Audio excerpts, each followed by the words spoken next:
Hoje, em Rompendo o Silêncio. Alguns pais temem que algo de negativo aconteça com os seus filhos. É saudável ser um pai super protetor? Quais são as causas e consequências? É necessário que as crianças sejam independentes? Responderemos a estas e outras perguntas. Já vamos começar!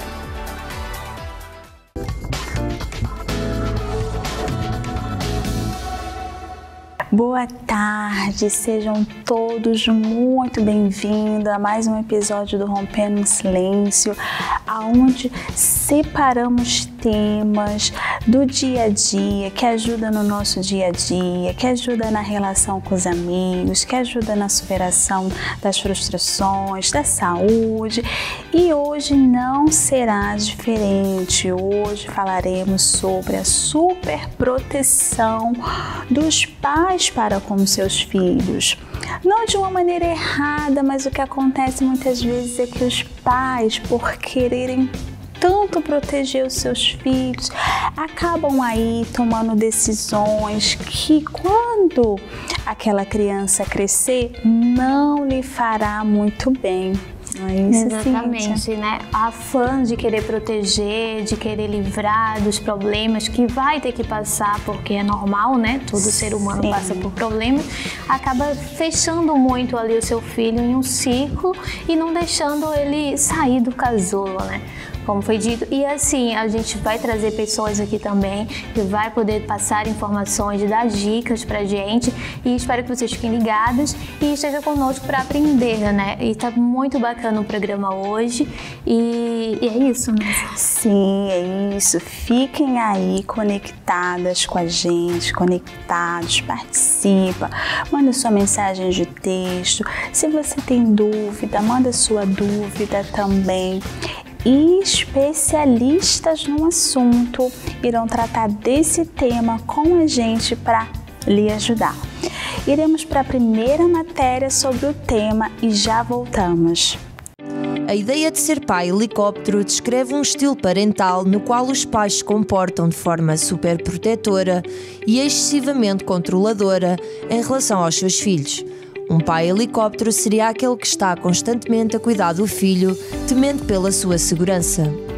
Em outras palavras, é um tipo de paternidade baseada no medo por parte dos pais e, consequentemente, é transmitida às crianças desde muito cedo. O termo helicóptero refere-se às crianças que são constantemente controladas, como se os seus pais fossem helicópteros que as circulam metaforicamente, impedindo-as de investigar ou explorar por conta própria. E inúmeros outros exemplos de como eles assumem responsabilidade por tarefas que são da responsabilidade dos seus filhos, tais como organizar os livros da escola, fazer perguntas aos professores sobre as aulas, controlar demais os hábitos de exercício, escolher os amigos, dar ajuda desproporcional aos filhos e até mesmo realizar as tarefas mais complexas. O problema é que quando as crianças crescem desta maneira, gera um conflito no desenvolvimento emocional e os pais que procuram prevenir e suprir necessidades conseguem o oposto: infelicidade, stress, rejeição, excesso de trabalho e até mesmo resultados incertos.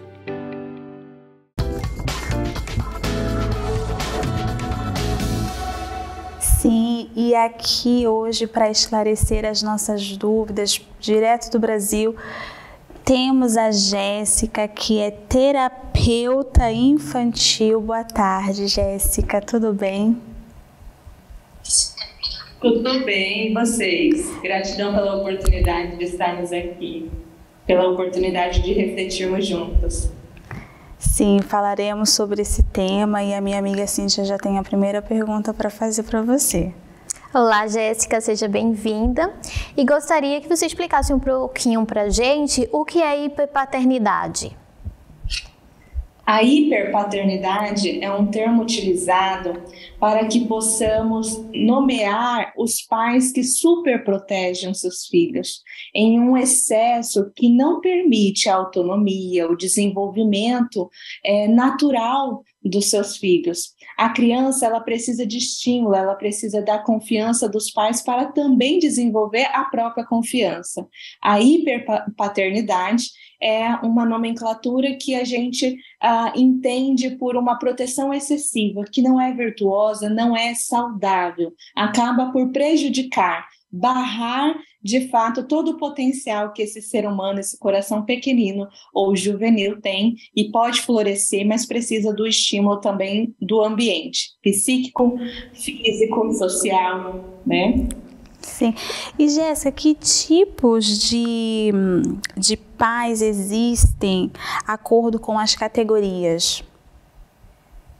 Existem vários estudos que têm várias nomenclaturas, mas a gente vai se deter a um resumo de 3. O autoritarismo, a permissividade e a autoridade amorosa. O autoritarismo é muito mais comum a gente visualizar lá no passado, aonde nós tínhamos a exigência, um excesso também de um tanto de agressividade, não por intenção, não por falta de amor dos pais, mas era algo mais rígido, né? Uma paternidade, uma maternidade muito mais rígida. Já a permissividade é o que a gente vê mais comum hoje em dia. Então, o que a gente vê durante o histórico? Que a gente foi da autoridade para a permissividade. Muitas crianças de ontem, hoje adultos, não querendo reproduzir, buscam ali uma forma diferente de educar, mas ainda com falta de conhecimento, vai para o permissivo, que é permitir a criança ou o jovem fazer o que bem entender. Então, mesmo que existam as regras, a permissividade faz com que a criança ou jovem acaba não cumprindo, as regras não são bem estruturadas ou não são cumpridas. Então, a permissividade vai muito para o âmbito da negligência e o autoritarismo para o âmbito da exigência. A autoridade amorosa é a paternidade, a parentalidade que busca o desenvolvimento de um equilíbrio. Não é uma parentalidade perfeita, porque nós não somos perfeitos, mas é uma parentalidade que busca ter princípios dentro do lar, regras, combinados, sim, sim, não, não, firmeza com gentileza.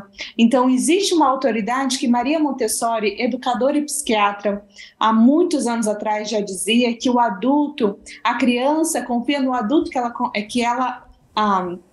deixa eu voltar aqui. A criança confia no adulto e por isso ela obedece. Então, a obediência, segundo Maria Montessori, ela é exercida pela criança, pelo filho ou pela filha, muito pela admiração, pela confiança e, naturalmente, isso vai fazer com que a autoridade, ela não é uma hierarquia, mas ela é uma autoridade de esforços, de adultos que se tornam referência e a criança ou o jovem confia nesses pais.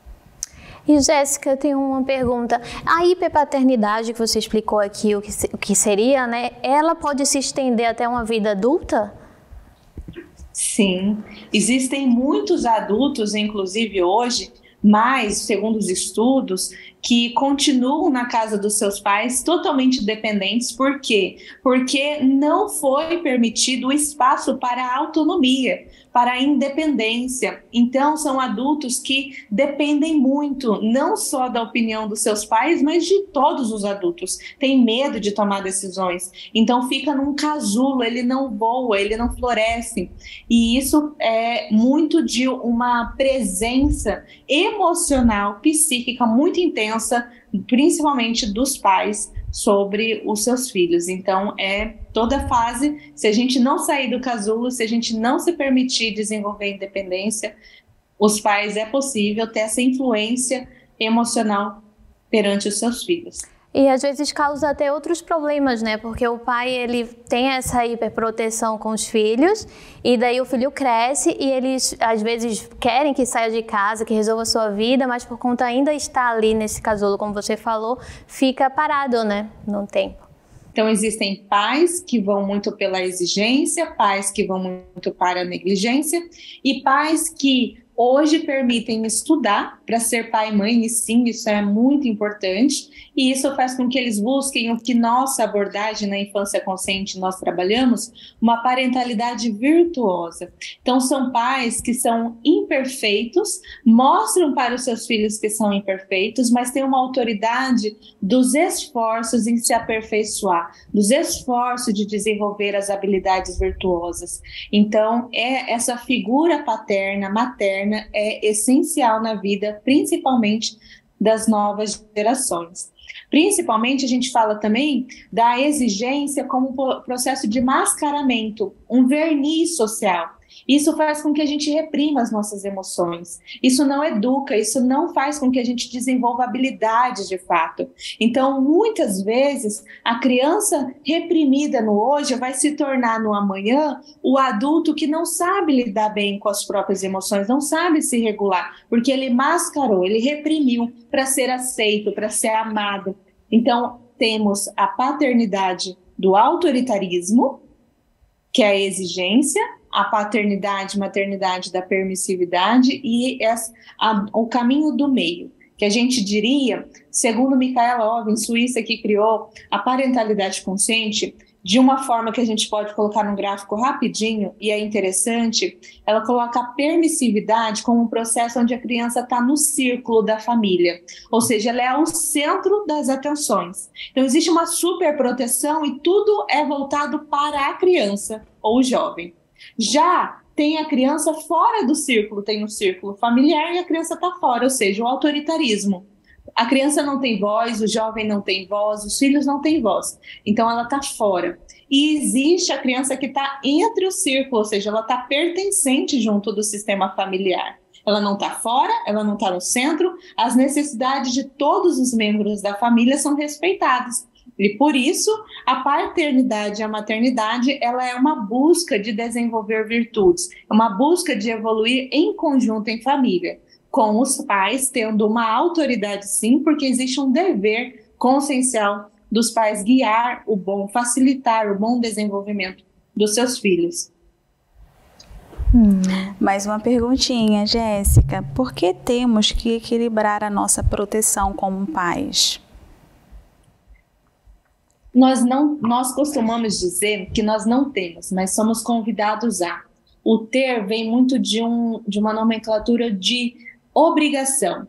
E a obrigação não nos estimula ao desenvolvimento. Então, segundo a psicologia consciencial, nós somos convidados a fazer exercícios, esforços de uma busca de parentalidade consciente, equilibrada. E o equilíbrio não quer dizer que vai ter ausência de conflito, quer dizer que vai ter oscilações, onde os pais não vão saber em algum momento o que fazer.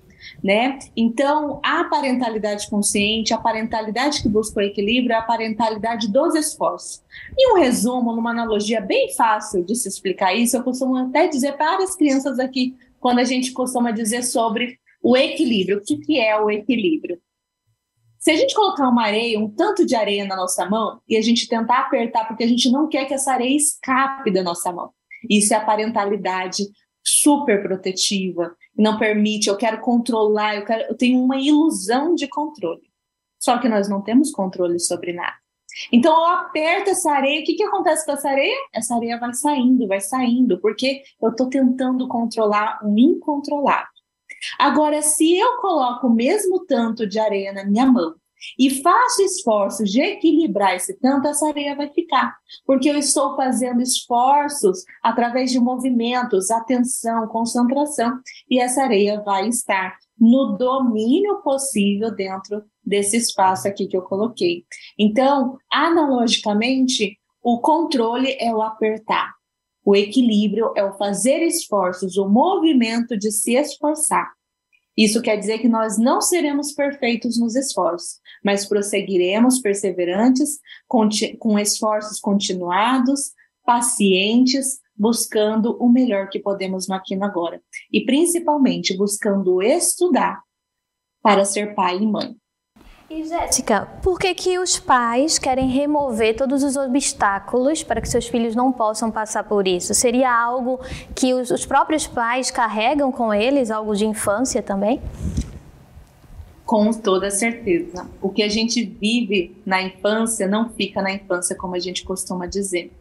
Eles têm esse movimento por medo, por insegurança, e aí entram numa ilusão de controle.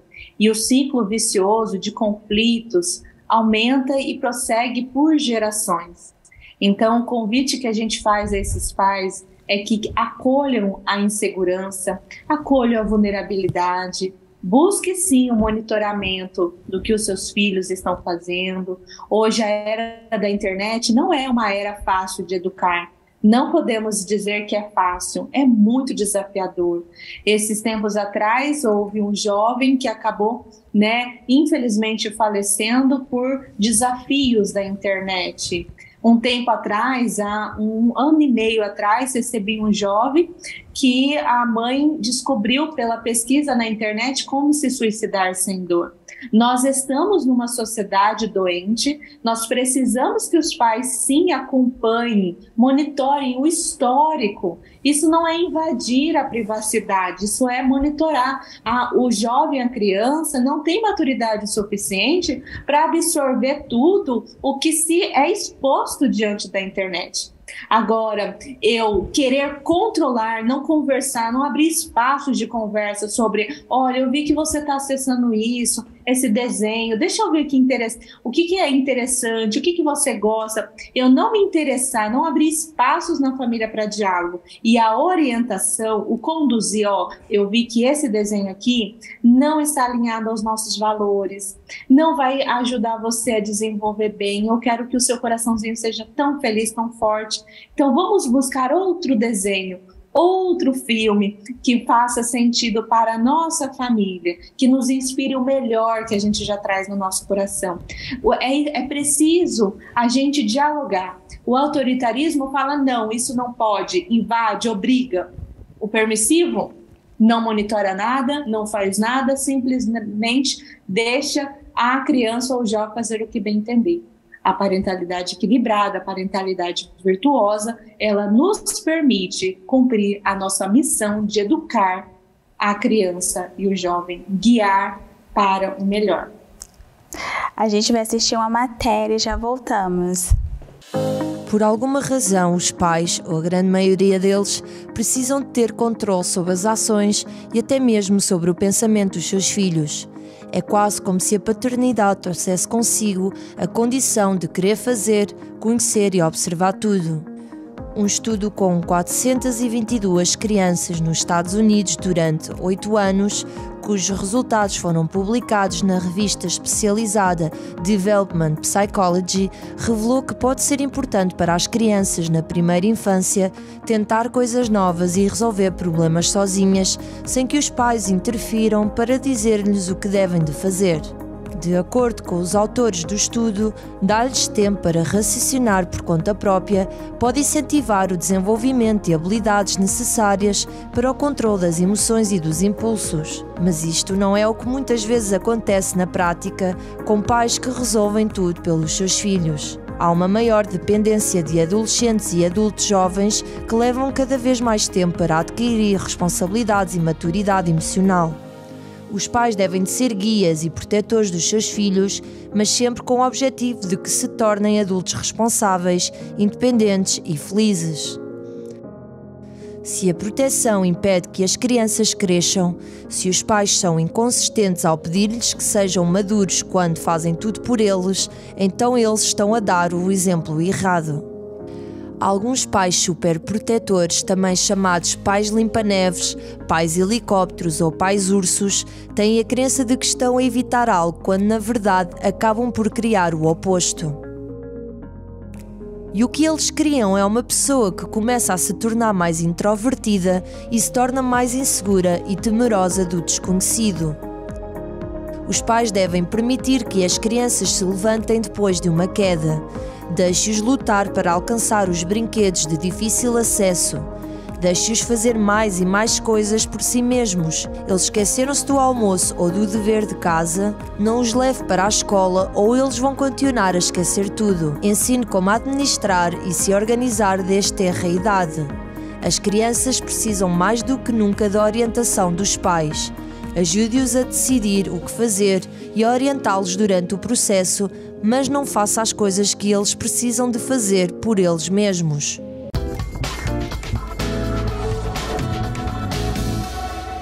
E já voltamos para o nosso bate-papo aqui bem gostoso. Jéssica, tem mais uma perguntinha para você.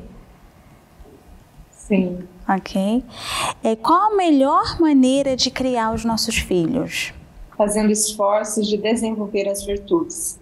Segundo Linda Kevin Popov, no livro O Guia da Família Virtuosa, infelizmente a gente só tem em inglês, mas ela coloca alguns pilares muito importantes, que é o guiar o espírito da criança, ou seja, fazer uma companhia espiritual, os princípios, o desenvolvimento dos princípios no lar, fazer com que essa autoridade ela seja amorosa, ela tenha presença, não por uma hierarquia, mas pelo amor, pela referência de exemplos. A criança ela não aprende pelo que ela ouve apenas. O adulto fala, a criança ouve. Não, a criança, o jovem, ele aprende muito mais pelo que ele vê.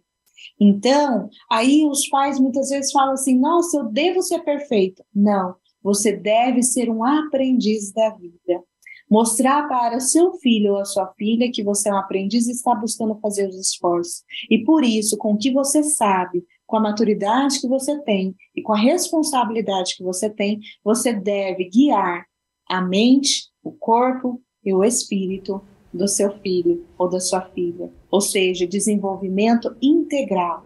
Na nossa abordagem que trabalhamos, nós somos muito mais do que uma matéria. Nós somos muito mais que uma mente. Nós carregamos uma essência virtuosa. Então, a parentalidade, mais do que nunca, deve ser voltada para além. E quando nós falamos isso, estamos baseados em ciência, pois existem hoje muitos estudos baseando espiritualidade e religiosidade sem dar foco em uma religião específica, mas sim mostrando o indivíduo de uma maneira integral, transcendente. Então, a parentalidade virtuosa, a educação, ela deve ser, sim, estimulada para os valores, sendo presente, sendo uma autoridade amorosa, sendo um aprendiz da vida, dizendo sim quando deve dizer sim, dizendo não quando deve dizer não, mas, sobretudo, cultivando o diálogo nessas decisões, pois os jovens, as crianças, necessitam de desenvolver o fator pensante, a reflexão, como Sócrates, lá atrás, já nos estimulava também a refletir, para assim investigar o nosso próprio coração. Jéssica, e muitas vezes acontece dos pais darem uma boa educação para os seus filhos, né? Mostrarem o certo para ser feito já na infância, na adolescência, mas esse jovem, quando cresce, acaba no mundo do crime, nos vícios. Há alguma explicação para esses casos? A nossa sociedade ainda tem muito o que aprender. Então, muitas vezes, o que a gente percebe e entende como uma boa criação nem sempre está numa direção adequada totalmente. Por isso que a gente reafirma e estimula muito. Precisamos estudar para desenvolver um ser humano saudável. Pai e mãe não é automático, não é por instinto. Muitas vezes, não, é assim, eu virei mãe, eu virei pai e vou educar conforme eu sou. Não, eu preciso estudar. Eu estou diante de um ser humano com suas complexidades, numa sociedade, numa geração hoje muito mais complexa por conta de toda a evolução tecnológica, mas a evolução moral, virtuosa, mental, emocional não acompanhou. Então, estamos com crianças com cognitivo avançado, mas emocionalmente isso não se acompanha. Então, a nossa criação hoje, não sei se a gente pode dizer que a gente consegue hoje 100% ter uma criação boa, se assim a gente pode dizer, porque a gente precisa estudar muito, muito mesmo, mas mesmo estudando muito, que os pais compreendam que se dê o melhor, possam trazer no coração a tranquilidade, a paz de consciência de ter feito todos os esforços. E abra o teu coração para amar o teu filho ou tua filha incondicionalmente. Ou seja, mesmo que ele vá para um caminho que não é o que você estimulou durante toda a existência, ame-o, porque ele não sabe o que ele está fazendo. Ele vai precisar aprender por outros meios, como a dor, o sofrimento, que as consequências vão lhe trazer. Por mais doloroso seja para o pai e para a mãe ver o seu filho ir para um caminho desvirtuoso, né, aonde a gente não quis, não estimulou, ainda assim existe a lei de liberdade quando adulto desse filho, dessa filha seguir por caminhos diferentes. Agora a gente precisa levar em conta que sim, o ambiente físico, emocional, social, espiritual influencia e muito. Então, essa família cultiva uma religiosidade, essa família cultiva o diálogo virtuoso, essa família cultiva um ambiente de tranquilidade, de esforços, essa família cultiva o cultivar as relações sociais. Que tipo de relações sociais são essas? Que tipo de relações o meu filho está indo ao encontro, está se interessando? E nesse se interessar, o diálogo, o espaço que os pais têm, o vínculo que os pais têm e cultivam na infância, porque muitas vezes os pais falam, mas o meu filho jovem não fala comigo. Você cultivou isso na infância? Você cultivou esse espaço na infância? Porque aí depois fica mais difícil realmente. Então, é na criança, no espaço da relação com a criança, que a gente vai poder conversar sobre muitas coisas e nessas conversas direcionar cada vez mais assertivamente. Não teremos 100% ainda, diante da nossa cultura, que ainda precisa avançar muito em termos de saúde e bem-estar, uma criação 100% saudável.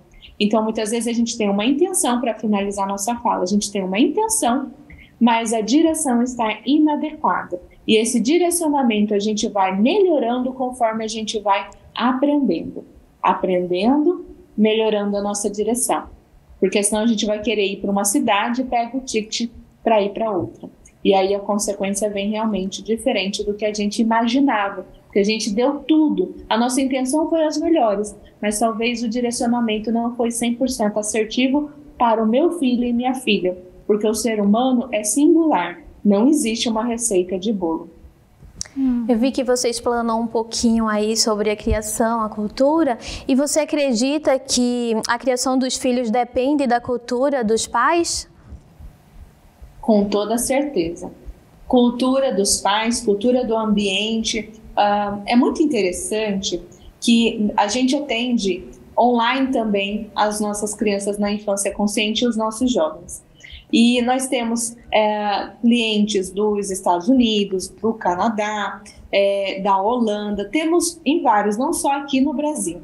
E é muito interessante que, acompanhando todas essas crianças pela nossa equipe, o que acontece, não só diretamente a mim, como a gente acompanha todos os casos, eu percebo, avaliando, que a cultura influencia muito na forma como eu lido nas minhas emoções, na minha exposição. Então, a diferença dos jovens, das crianças que a gente atende no Canadá e nos Estados Unidos, por exemplo, é muito diferente das crianças e dos jovens do Brasil.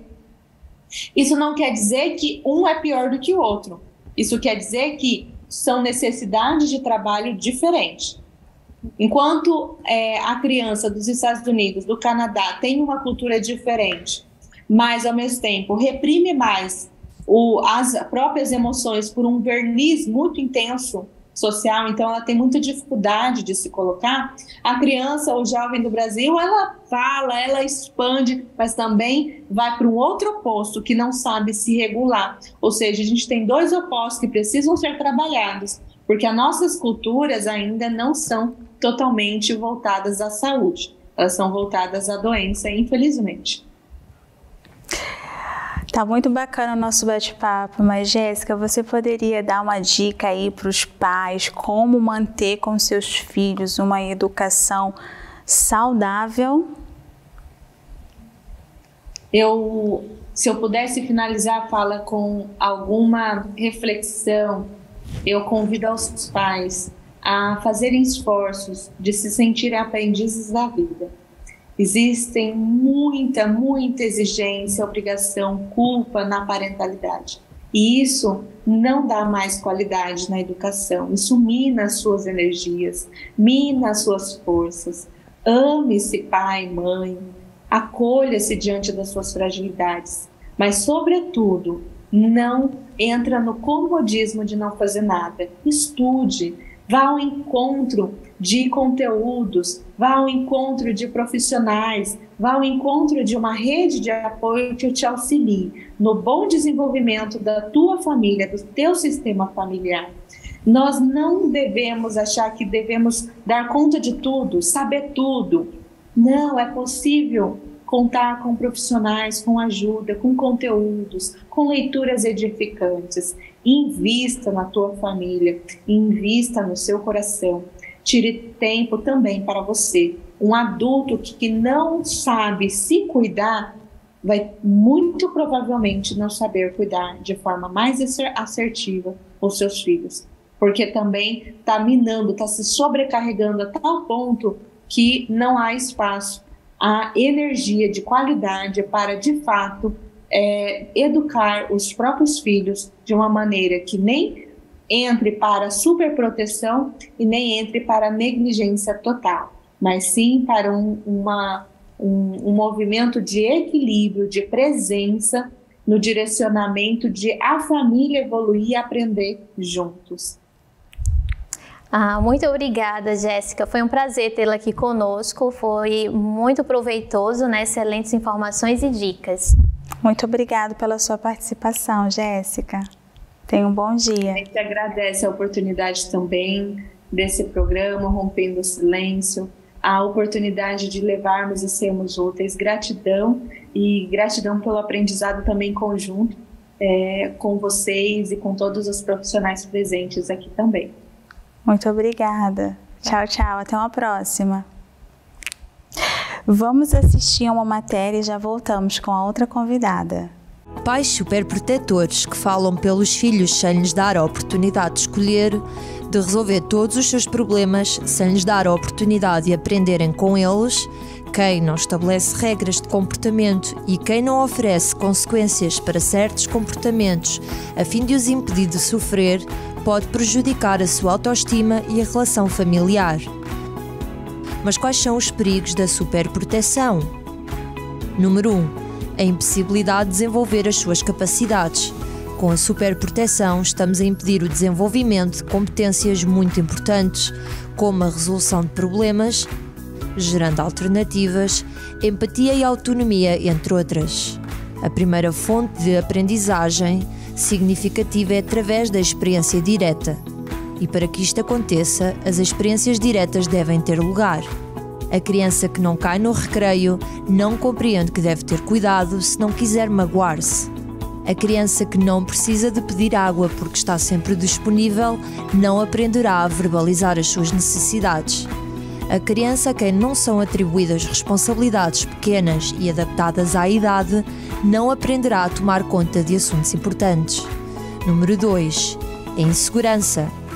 Se não lhes dermos os instrumentos para resolverem os seus próprios problemas sem a ajuda de outros, eles não serão capazes de lidar sozinhos e nós acabaremos por criar pessoas inseguras. Número 3. Personalidade dependente. Desenvolverá uma personalidade dependente que os impossibilita de dar um passo sem a ajuda de outros. A superproteção torna impossível a autonomia pessoal. Além disso, a sua autoestima e autoconceito também podem ser diminuídos. Número 4. A incapacidade de aprender com os seus erros. Se impedirmos que a criança assuma a responsabilidade pelas suas obrigações, impedimos-la de ter consciência dos seus pontos fortes e fracos. Não será capaz de receber feedback sobre o que precisa de melhorar. Esta falta de feedback pessoal irá minar a sua capacidade de autocrítica. Não será capaz de aceitar os seus erros e aprender com eles. E número 5. A insatisfação. Ao longo dos anos, tudo isto gera insatisfação geral. A longo prazo, esta insatisfação pode afetar todas as áreas da vida, especialmente a vida pessoal. Com a superproteção, a criança adulta terá muita dificuldade em manter uma vida ordenada e positiva. os problemas no trabalho, as relações tóxicas e a impossibilidade de criar laços positivos baseados no respeito pela outra pessoa e por si próprio podem ser frequentes. Pode parecer razoável querer educar os nossos filhos sem qualquer preocupação a fim de garantir a sua felicidade, mas ao longo dos anos, esta superproteção pode criar adultos que não estão preparados para as situações da vida. O processo de criação da criança deve também conter uma dose de responsabilidade que é extremamente necessária hoje em dia.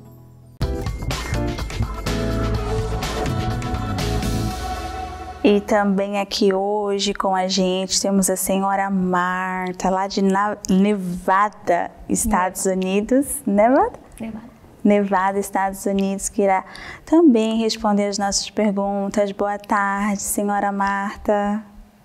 Olá, um gosto estar aqui com vocês. Obrigada pelo convite. O que a senhora acha que os pais têm medo na criação dos filhos? Eu vejo que os pais, eles têm medo de não ser amado pelos filhos.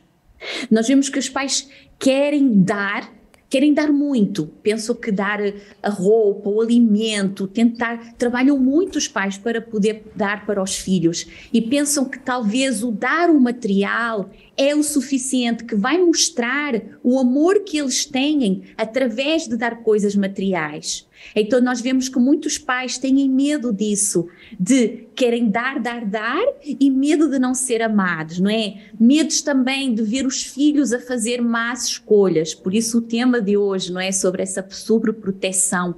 Os pais, no afã que eles façam más escolhas no futuro ou não sejam bem-sucedidos, têm esse medo, então querem proteger demasiado, para que no futuro não lhes passe nada. Então eu vejo que isso também, esse medo dos filhos fazerem más escolhas. Também muitos pais têm medo de não ser suficientes para os filhos, medo de desagradar, por isso é que são muito liberais. Tudo o que os filhos pedem, o pai permite, para que demonstre o amor, não é? Mas nós sabemos que o amor, às vezes a palavra não também é amar, não é? Quantas vezes para o meu filho eu falei a palavra não, mas ele entendeu o porquê desse não. Não é porque eu falo não que eu não o estou amando. Então eu vejo que exatamente é isso, é o medo de não ser suficiente para os filhos. E dona Marta, tudo bem? Tudo bem, Cíntia. Tenho uma pergunta para a senhora. Muitos pais querem que seus filhos sejam o que não podem ser. Por que disso? Por quê? Porque os pais, eles criam muitas expectativas, não é? Na educação dos filhos. Desde pequeno, eles querem sugerir, colocar pensamentos neles, colocar ideias, ideais neles, para que eles sejam algo que o pai quer que o filho seja no futuro. Criam demasiadas expectativas e os nossos filhos passam por várias etapas. Eles quando vão para a escola, depois vão para a escola preparatória, depois vão para a high school. Então, na high school é quando eles têm mais dificuldade para escolher a área que eles vão seguir. Então, é nessa fase que os pais gostam sempre de opinar, como eu gostaria que tu fosses isso, ou que seguisses esta carreira. Mas eu vejo que o mais importante é deixar eles escolherem. O que nós temos como pais, o que orientar é assim, filho, tens que fazer algo que te faça feliz, algo que tu gostes, algo que tu te sintas todas as manhãs que tu despertes e que tu vejas, não, é por isto que eu vou lutar, é por isto que eu quero ser feliz. Olha, o pai e a mãe gostariam que talvez tu fosses um médico, um exemplo, um veterinário, mas olha filho, tu é que vais escolher aquilo com que tu te identificas. Eu creio que isso é uma maneira sábia de poder educar os nossos filhos. Eu sempre falo para o meu filho e falava, não é, quando ele passou por essa fase da adolescência, filho, olha, em vez de tu quereres ser importante procura ser útil para a sociedade, procura ser útil para as pessoas que te rodeiam, procura escolher algo em que tu possas ajudar, em que tu a cada dia à noite vais dormir e saibas que pudeste ajudar alguém.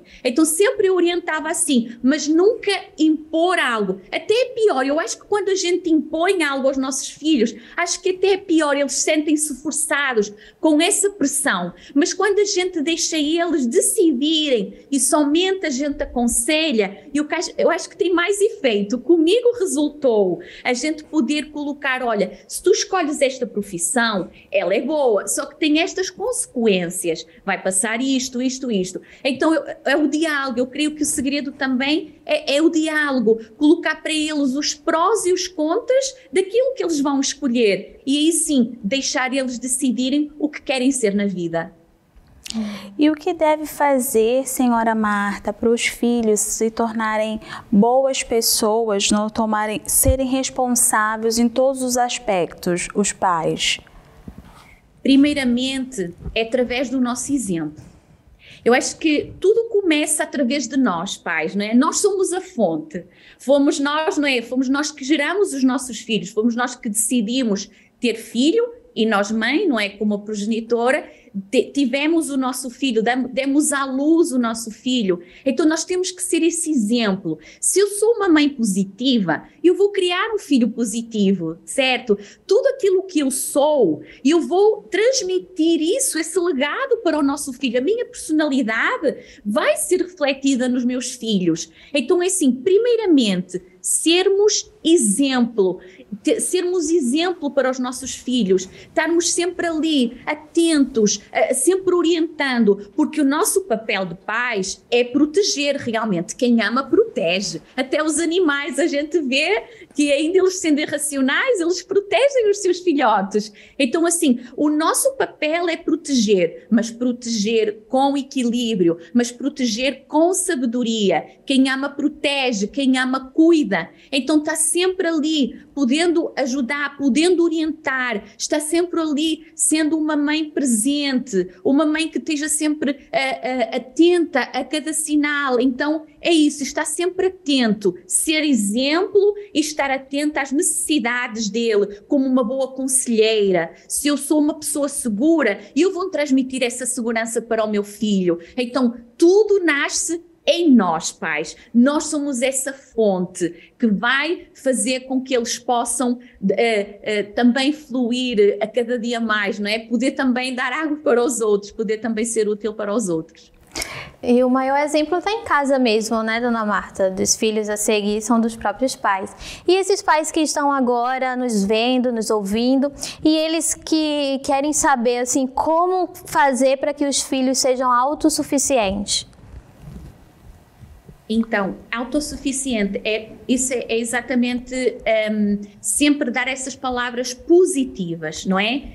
Sempre transmitir essa segurança para eles, para que eles possam ser suficientes. E quando eles sejam jovens e adultos, não depender dos pais, sempre ter palavras positivas para os nossos filhos, nunca criticá-los. Criticar desmotiva eles. Então, sempre elogiá-los nas coisas mínimas. Eles fizeram algo na escola, um trabalhinho da escola que eles trouxeram, elogiar, ser uns pais presentes quando tem a festinha lá na escola, festinha de Natal, festinha de lá da escola, os eventos da escola. Ainda que os pais trabalhem muito, fazer tempo para que possam estar presentes. É nos detalhes que nós conquistamos os nossos filhos, mas também é nos detalhes que às vezes a gente pode perder esse controle. Então a diferença está nisso, ser detalhista nisso, ser uma mãe amorosa, uma mãe compreensiva, não crítica, não julgá-lo, sabê-lo ouvir. Primeiro ele está passando, tem uma dúvida, uma dificuldade, ele fez algo errado, eu não posso ir logo julgando, e logo nós temos essa tendência através dos nervos momentâneos de querer logo falar, de querer logo colocar castigo, mas talvez a gente pensar e primeiro, saber escutar os nossos filhos. É muito importante a gente saber escutar os nossos filhos, colocar-nos também, baixar o nível, não é? Olhar olhos nos olhos e escutar a versão deles. E depois da gente escutar a versão deles, a gente atuar. Isso também é algo muito importante. Então, está sempre motivando os nossos filhos. É algo diariamente que a gente tem que fazer. E o que fazer para que os filhos tenham uma vida de sucesso em todos os aspectos? É muito diálogo. Exige de nós padres essa responsabilidade como pais que nós temos, muito diálogo, muita comunicação, tem que haver esse relacionamento aberto entre pai e filho,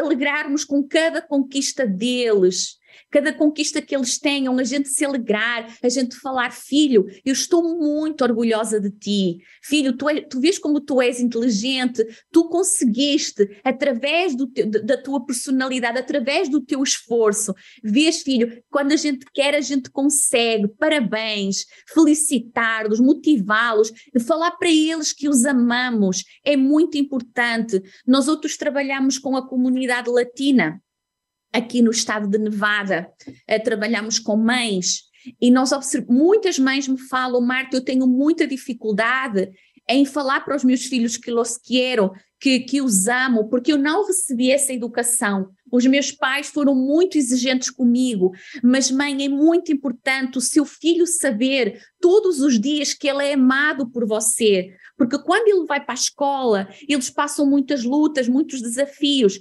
Então, em casa, a nossa casa é um lar, na casa eles encontram a base, na casa eles encontram essa segurança. Então, para que os nossos filhos sejam bem-sucedidos, eles têm que ter uma boa raiz.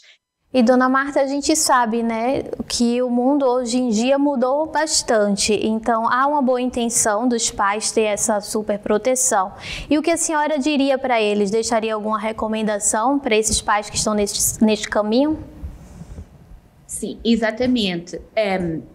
Proteger é saudável, agora ser demasiado exagerado já não. Isso aí já vai criar consequências para os nossos filhos, vai criar neles insegurança, eles não vão decidir pensar por eles mesmos, porque vão ser inseguros, vai criar neles ansiedade também, por isso é que nós vemos muitas crianças ansiosas, porque não sabem como reagir mediante as situações que eles vivem diariamente, vai criar também depressão. Em algumas crianças, nós trabalhamos com crianças que já têm depressão, já crianças que têm até vontade de tirar a própria vida porque não sabem como se defender nesta sociedade, não é? Ensinar os nossos filhos a não se comparar com ninguém. Nós somos únicos, cada um é cada um. Então, assim, nunca te compares com ninguém, tu és especial. Tu és inteligente, tu és uma criança ou jovem inteligente, tu nasceste para ser feliz. Então, se eu crio essa segurança neles, é algo também muito importante. Sermos o melhor amigo dos nossos filhos, estamos sempre ali presentes, ser amigo. Também, às vezes, nós, quando erramos, também pedir desculpa. Olha, desculpa, acho que hoje eu exagerei, acho que hoje também exagerei. Ser o melhor amigo. E, por último, assim, que é o principal, amar incondicionalmente. Esse amor inclui ter paciência, saber entender, saber compreender, estar sempre ali. Por exemplo, às vezes o filho, temos casos de filhos que estão nas drogas, que filhos que saíram de casa, mas a mãe está sempre ali a falar para o filho, filho, tu sempre vais poder contar comigo, tomaste essa decisão, eu te respeito, mas tu sabes que aqui em casa sempre vais ter o apoio dos teus pais. Então, passes a luta que passes, podes voltar e podes sempre contar comigo. Isso é muito importante a gente falar para os nossos filhos, em vez de sermos pais que às vezes pode até ter a razão, mas em vez de usar o orgulho, ceder, saber compreender, porque um filho passa por muitas fases. Então, amor incondicional, esse amor de falar sempre, estou aqui contigo para o que der e vier. Muito obrigada, senhora Marta, pelas dicas, pelos aprendizados que a senhora nos trouxe hoje aqui para a gente. E eu que agradeço este convite, um prazer estar aqui com vocês. Parabéns pelo programa Rompendo o Silêncio, muito sucesso. Até uma próxima. Vai, Deus abençoe a senhora. Vamos assistir ao nosso testemunho e já voltamos com o momento Rompendo o Silêncio. Meu nome é Maria Leão, eu sou tia da Luana. A Luana, quando criança, uma criança normal, estudava, era alegre, feliz. E era uma criança até então normal. Na adolescência, ela começou a mudar o comportamento. Eu comecei a ficar isolada, eu saía de vez em quando, e quando eu saía, eu já queria sair para fazer coisa errada. Eu conheci o poder de Deus, a palavra de Deus, eu vi que era possível, que isso sim era possível, porque aconteceu comigo, então poderia acontecer com ela. E aí eu comecei a lutar por ela, porque eu não aceitava aquela situação. Eu não queria saber, eu falava mal dela, eu criticava o que ela falava, eu achava que ela queria mandar em mim, mandar na minha vida. Eu fui lutando, e quanto mais eu lutava, mais ela me odiava. Mais ela se afastava e mais ela se tornava rebelde. Não queria pedir ajuda, não queria olhar para ela. Ela me ligava no momento de aflições que eu poderia falar: olha, eu preciso de ajuda, me ajuda. Eu estava com depressão. Ela pediu: tia, me ajuda, eu não consigo mais, eu estou resistindo, eu tenho resistido muito a pedir ajuda, mas eu não aguento mais, me ajuda. Então ela me abraçou e falou: eu sou com você, eu vou te ajudar. Eu fui na reunião e ali Deus falou comigo. Ele falou: aqui é o seu lugar.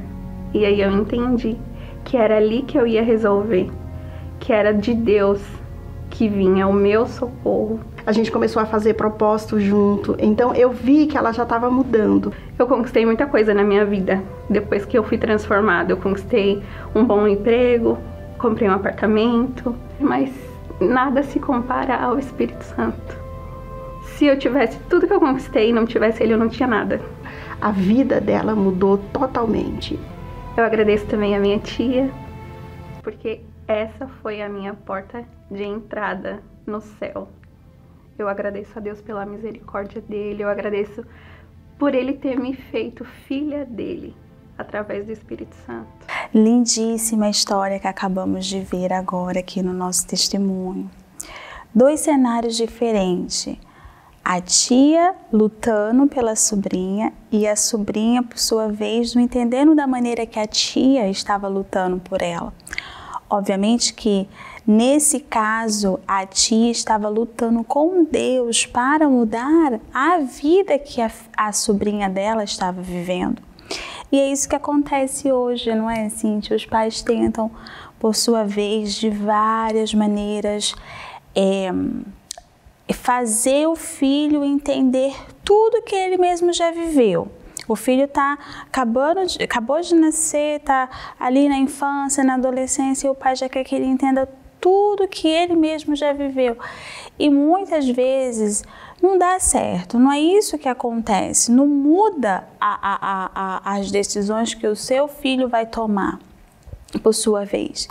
E isso acontece muitíssimo e os filhos não entendem a maneira que o pai está lidando, que quer o melhor. E tem esse conflito, há essas brigas, essas confusões e tudo isso não acaba nada bem. Isso tudo, né, que a gente falou durante o programa todo, que há uma superproteção dos pais, que os filhos muitas vezes não querem aderir a essa superproteção. E na palavra de Deus, vós filhos obedecei em tudo os vossos pais, porque isto é agradável ao Senhor. E tem para os pais também, Sara, que fala: vós pais, não irritei os vossos filhos para que não percam o ânimo. Ou seja, tem ali 2 direções, né? Tanto para os filhos quanto para os pais. A gente sabe que muitos pais, eles querem prender ali o filho, que ele seja da forma que o pai quer que seja, e muitas vezes tem o desequilíbrio, né? Que também o desequilíbrio não vai gerar um bom resultado para os filhos. Mas assim, enfim, tudo isso que aprendemos hoje no programa, as informações que tivemos, isso tudo pode ser resolvido, esses problemas familiares que de repente está acontecendo na sua casa, problemas com os filhos, os pais que já perderam ali o domínio com seus filhos ainda criança, tudo isso pode ser resolvido com o Senhor Jesus, né? Porque Ele é o que pode solucionar todos os nossos problemas, né, Sara? Sim, porque na igreja temos correntes de orações, pessoas que já passou situações com seus filhos e através da fé resolveu, mudou. Não há tempo, não há período para isso.